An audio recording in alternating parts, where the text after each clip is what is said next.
All right,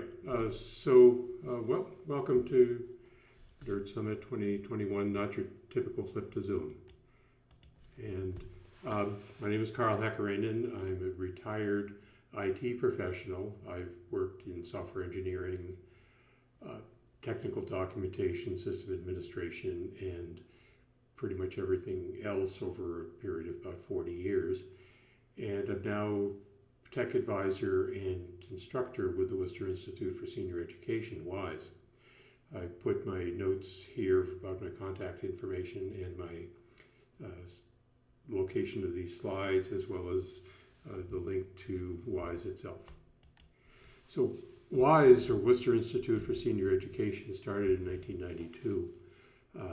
It was first formed under the guise of the Worcester Area Institute for Learning in Retirement, Whaler. Initially, they had 8 courses per year. It was formed by a group of retired social workers who were interested in continuing with lifelong learning, and they partnered with what was then Elder Hostel, has now become Rhodes Scholar, to arrange for a series of courses. It's based at Assumption University in Worcester, Mass. And as I said, there were about 8 courses being offered in that first year. And in 2019-2020, we were offering 80 courses. These are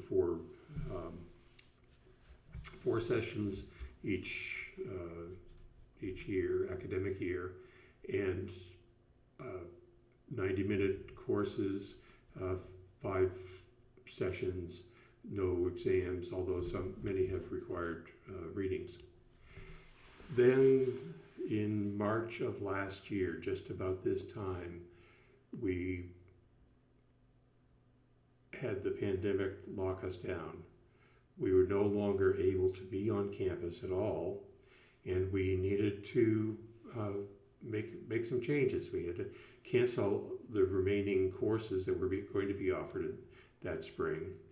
And after some hasty conversations, we decided to try a series of conversations with instructors, we call them. These were typically 1 hour, sometimes 90-minute sessions, given on a range of topics, about 25 in all. And they were offered for members who were continuing with us, because we wanted to ensure that there was something being offered as we went along. We had to adapt quickly because, again, we were looking at a very disruptive time. We didn't know how long we would be blocked, although we intuited there was going to be quite a while. And we were also changing leadership. We were having a new director coming in the 1st of June. We needed to make a lot of adjustments organizationally. So we went with these conversations with instructors, and we learned a lot. We learned a lot about how to run courses. We learned a lot about how to support our members, and we learned a lot about some of the logistics and the infrastructure associated with Zoom. Notably, our groups had not had experience with Zoom before, so we wanted to offer some help with for people. We brought out this series of Zoom coffee breaks Monday mornings, and they continue through now and will probably continue indefinitely. These are places where people can bring their own questions, ask their whatever is concerned. In some cases, needed to do some remote diagnostics because people weren't always able to see themselves. They weren't always able to see or hear clearly, so we might have to inspect some of the things. We use the remote control features within Zoom to be able to take a look at their configurations. In one instance, the woman was not able to see herself in the class. She could see other people, and hear other people fine, but she couldn't. So I used the remote control option in Zoom, looked around in her system, looked at some of the various settings, and then learned that she did not have a camera, which certainly would have diminished the video experience that she was able to offer. We were working with a single Zoom license at the start. It was my Pro license, and that worked well. It allowed us to have up to 100 people per session. In a couple of cases with some very popular things, we tried the YouTube live streaming because we needed to support more than 100 people. That didn't work out as well as we wanted because people weren't able to ask questions as easily unless they had a Google account and were able to log in and participate in the chat that way. We were fortunate to pick up 3 Zoom licenses from Assumption for our summer program, which are, we offered 9 courses at that time, and that allowed us to share some of the hosting duties. So the director, the office manager, and I would host the various meetings that were going on, as well as the courses, and we got through. But we realized that that wasn't going to scale as we went along in the fall, so we bought an education package for Zoom that gave us 20 licenses. That gave us an opportunity to plan for the fall with a number of people who would host the various classes.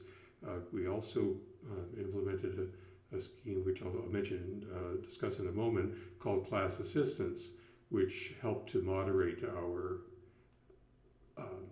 classes and monitor the chat room, the raised hand, the mute button, and so on. We were sending out lots of emails with links to courses.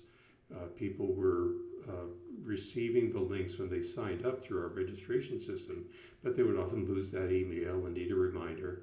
So we would send up to 3 emails a day with different links to different courses, and people were often logging into the wrong class because they got mixed up with one email or another. And it was quite a problem. People were getting inundated, and they didn't like it. So we, able with the Zoom API, to start to build our own solution. So I wrote a batch script, bash, to give us an option to create pages that had links for our class sessions, pages that had links for our recordings, for our meeting notices, for our clubs and groups, and so on, as well as do a number of behind-the-scenes things. We wanted to archive our recordings so that we would be able to edit those and make those available for other groups. And I'll talk about recordings in a bit. But we used a geolocation service for free IP because Zoom was only providing a limited amount of information regarding the location of people, and we were curious. We wanted to know where people were residing. We knew where they lived, but we didn't always know where they were coming in from. So again, using a bash script to check their IP address and then and plot that on a map, we're able to get some information about the locations, and I'll show that in a moment. But the basic is a list of links. So each course, and I've got some dummy data here, but each of our courses has this kind of information available that lets people connect to the courses. So they go to the single page, which is a members only page. They have to log in to see this. We don't publish links on the open web because we don't. For one thing, we don't want Zoom bombing, but we also want to preserve the value that is transparent in our offerings. So we want to make sure that people who have access to this information are either members or in some cases guests that have been invited by our members. The pages of links requires some work because of the way in which our web content system is set up, but it's worked out really well. We've been really successful in this realm and have been able to make this work for our members. So we went live. We offered 15 courses in the A session, which started in September and ran through October, and then another 16 that went from late October into December, jumping over the holidays and so on. And we've had a range of experiences. We've had one of our instructors is teaching a course on getting old. He's a retired philosophy professor, and he's 93, and he's teaching to a group of about 50 students, I think. Typically, he would have a small seminar class of 20, but he's adapted to this large group, and he uses breakout rooms to manage some specific instructions. We have one instructor who is teaching various aspects of art. She taught a course recently on art associated with various World's Fairs through the late 19th and early 20th centuries. And she will have 130, 140 people signed up for her classes. One of our instructors is an attorney.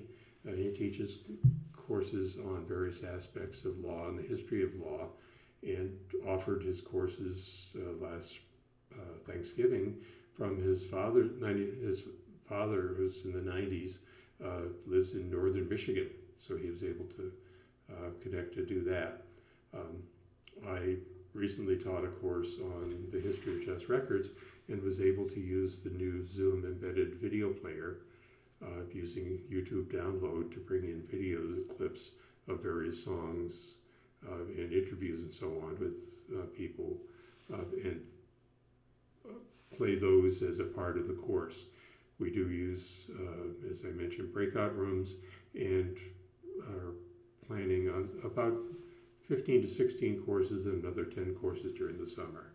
So it's been quite a transition. There were some harrowing moments, but it has been well adapted to the needs of people. We've developed some protocols within the classes that have been important to manage. When you have 140 people, the instructor or the class assistant can't always see who's physically waving their hand. So we use the raised hand feature within Zoom. We have, as I mentioned, this class assistant whose responsibility is to perform, to make some introductions for the class, to monitor the mute button. We mute everybody after the class has started, and to call on people who've raised their hand and to make sure that they are muted after they finish speaking. We'll also take questions and comments in the chat depending on the nature of the class. Some people will use the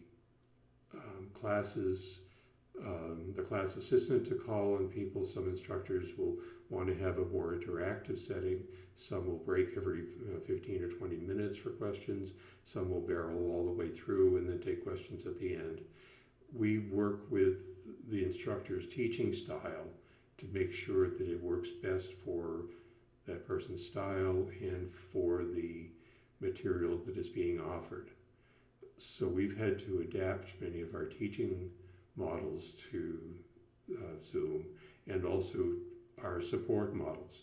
So we want to make sure that we can have something that is collegial and also is able to get through the material in good fashion. And so we have the class assistant do a time check at 10 minutes before the end of the class to make sure that the instructor will wrap up. and do all the things that are associated with the, the pleasant conduct of a class. We're not rigid in our form. Again, I want to make sure that it works well for the instructor and for the class, and some instructors are much more colloquial and some are much more lecture oriented. So we make sure that we have that in place. As I mentioned, we know where people are based at home, but we also know now where people are located when they're participating in classes. And this has been a valuable part of things. We have people now, all over the country, and now a couple of people from Toronto, family members related to our current members.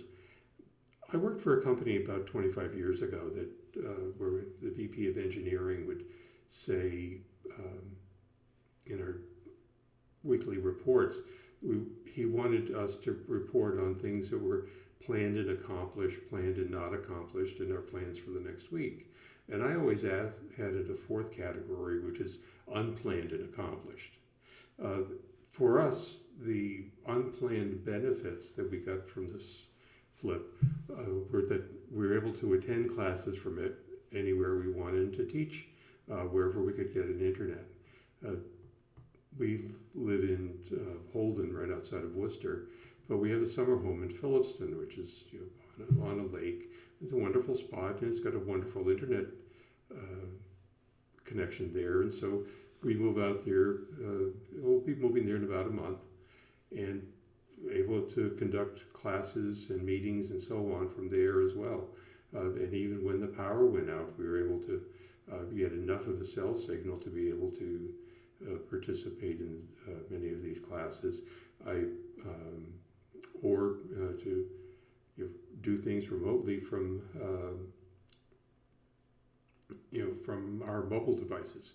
So our 350 members come from nearly 80 communities, most in Massachusetts, but now we're scattered across 8 states and the province of Ontario, and we expect that there's going to be more of that. We have 3 instructors planning for the fall. One is in Montana, one is in Washington, D.C., and one is in Maryland. Recordings have turned out to be another feature that we didn't know would be so important. We record everything in speaker view so that we make sure that we have good visibility for the instructor, and can see the slides and see the instructor in the upper right. This is particularly important for people who are lip reading, and I'll talk about that in a moment. But we have people now who are really valuing these recordings. One of our volunteers goes in at the after each recording is completed and trims the beginning and end of each of the recordings, so that if there's chatter beforehand and chatter at the end, that gets trimmed out so that somebody watching the recording only sees the salient parts of the class. As I mentioned, it was really important to learn that we needed to automatically record classes because we had multiple hosts, and I know I forgot many times to start the recording. And so I wanted to make sure that that didn't happen to anyone else. So all the recordings, all the classes are recorded, and we make an announcement at the beginning of each class to ensure that everybody knows that they're being recorded, and that if they don't want to have their faces on camera, they can turn off their video. We have people coming in from all kinds of devices. We can't track that directly as easily as I would like, because Zoom doesn't provide that information except for people who are logged into our Zoom accounts. So we have to do some analyses, and I'm writing a little chunk of code now to look at the version numbers, because each of the version numbers that's in Zoom is unique to a platform. So the version number, it might be 5.5.4 for the Mac, but then there's several decimal points beyond that indicate that that's for Mac only, and then there's another one for Windows, another one for Linux, for iPad, iPhone, Android devices, and the web client, and Chrome OS. So trying to parse out all of those things for our reporting purposes is one of my projects. But people are using their mobile devices in surprising numbers, because that's what's handy. That's what they use. And in many cases, that's their only computing device. They don't have a desktop. They have just an iPad. So this has been pretty important to be able to support this and to coach people on how to do this, reminding them where the controls are for each of the devices, and reminding them of how best to use those features. We also can do some debugging. Zoom provides for the pro accounts, or for the organizational accounts, some analytics that will show when there are problems. It'll show when there are video dropouts, or when there's instability in the video connection or internet connection, or any number of things. And this can be valuable in helping that instructor or participant solve the problem. In some cases, it's inherent to their computer. You may have a computer that's running at 100% of their CPU usage, and so it's just maxed out. It's an old machine that just isn't able to keep pace. In some cases, they've got internet access that is flaky. So we have a variety of configurations, and some of them are kind of tough to diagnose. There's one instructor who has recurring problems with her internet connection. So her advice, the advice we provide to her, is about 20 minutes before the start of the class, unplug your router, wait 20 seconds, plug it in again, and let it happen. That seems to work. And I'm not a purist with regard to diagnosing problems. If I find something that works, and it may be kind of ham-handed, it's something I'm going to do. We have a number of people with profound hearing loss, and statistically we know that about half of our population will have notable hearing loss, whether it's been diagnosed or acknowledged or not. We're finding that lots of people in our age group will lip read even though they're not aware that they're doing it. Masks have posed some significant problems out in the real world, out in the offline world, and we're finding that many of the things that we do in the online world can inhibit somebody's ability to lip read. I'm fortunate to have a wife who's willing to help trim my mustache, because if my mustache gets too long, it makes it difficult for somebody to read my lips. We also have some techniques with our presentations, and we coach our instructors to make sure that they're looking in the camera and enunciating as well as they can. But that wasn't enough, so we experimented last fall with a product called Rev, and it did a credible job, but it had some behaviors that weren't quite to our liking. It intruded on the recordings. It intruded on some people's experiences on mobile devices, whether they wanted to or not. But now, most recently, we have a new feature within Zoom within Zoom that allows people to have automatic translation or transcription, and so it runs runs unattended, and people who want it can turn it on, and people who don't want it can turn it off. And it's turned out to be quite good. Well, as good as anything that I've seen for automated transcription. There seems to be little lag, and there seems to be high quality for people who enunciate well. So I'm very encouraged. I think that this will be a big addition, and it'll also save us some money, because we were paying, I think it was like $20 a month per host for Rev, and that was going to be pretty significant when you talk about having 15 to 20 hosts involved in the conduct of our classes. So this is just one of the areas in which we're able to offer a new feature for our members at no cost. So now we're looking at what's in the future. Assumption University is planning to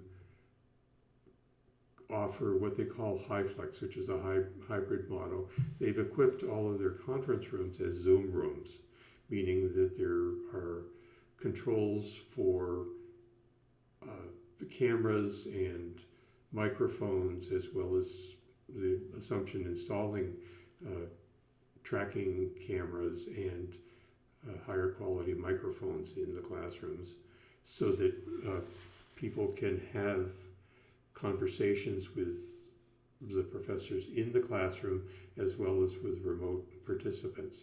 They also have increased the size of the displays in all of the rooms so that there are high quality monitors that will show all of the participants who are coming in remotely.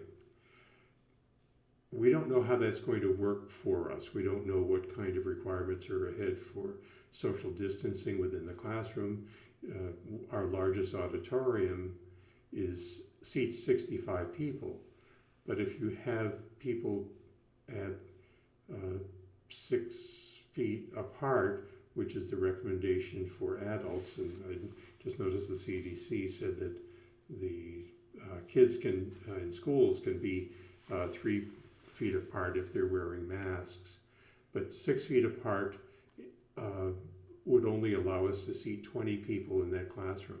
How that's going to work with scheduling, don't know. How it will work for people who are lip reading and having an instructor who's in the classroom wearing a mask, don't know. How we're going to handle remote locations, because we've had classes at sites at local senior centers, with the Audubon Society, at the Worcester Art Museum, and how we're going to handle remote connections to those venues, we don't know yet. So there's a lot to be understood, a lot to plan as we go forward, and so we're likely going to be facing as dramatic a shift in our plans in the fall as we did this past year. We expect that when we start to open up to in-person instruction, many of our members will return to classes.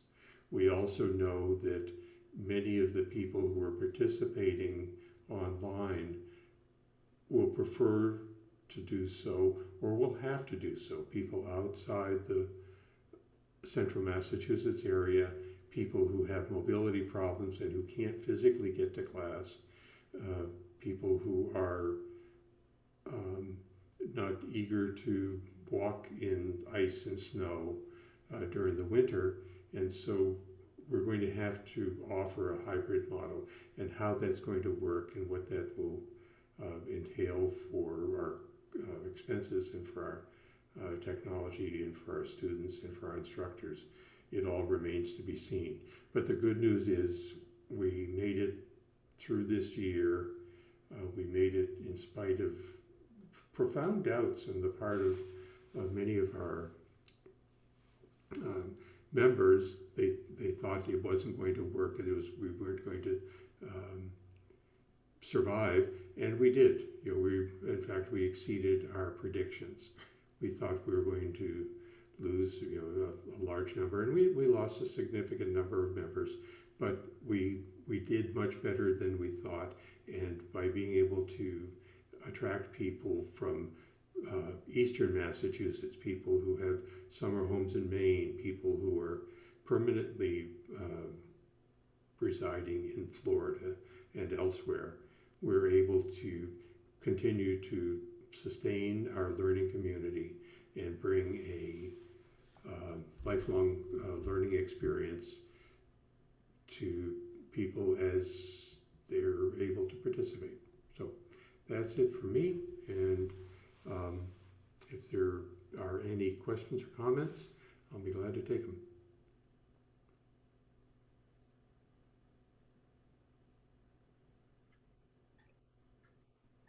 Nice work, Carl. Thank you.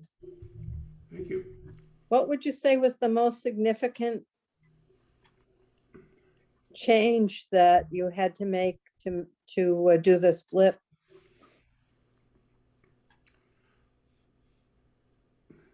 I think it was the need to provide the list of links for our community.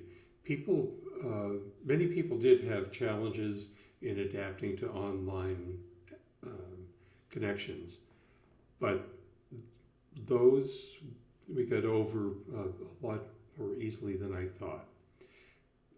People adapted to the recordings without any real training on our part.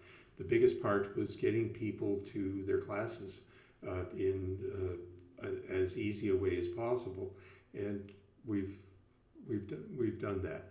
Every so often somebody won't be able to find the link, or will have some other kinds of difficulty, but I would say being able to build those pages of links for courses, for recordings, for class meeting, or for committee meetings and so on, was the biggest challenge, but also the biggest win. The second thing was the recognition that we needed to have a class assistant work with the instructor for a smooth running of the classes. That was a really important role and an important opportunity for our members, for our volunteers, to participate in the educational experience in ways that they hadn't before. I should note for the record that WISE is a member-led organization. We have 2 part-time paid staff members, but everybody else who does work does so as a volunteer. And we have between committees and class assistants and other offices, we have close to 100 people. So close to a third of our members volunteer in some fashion, and that's been essential to our success.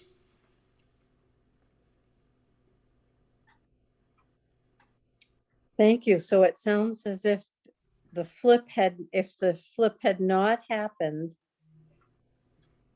you'd be still waiting to start up. Is that what you'd guess? I would say so. If we hadn't been able to offer online classes, we would be in limbo. And a survey of people, of organizations around the country, showed that many just did shut down. They didn't have the resources to make the change, or did so on a very limited basis. I should note that our classes are primarily academic, and that in many ways helped us. We're not doing hands-on programs. We're not doing courses in painting. We're not doing courses in glass work or other things that require in-person instruction with materials. So we're able to pivot much more easily, I think, than some of the more hands-on oriented programs.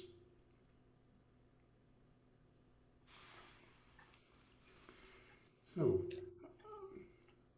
unless there are other questions, I think we can probably adjourn.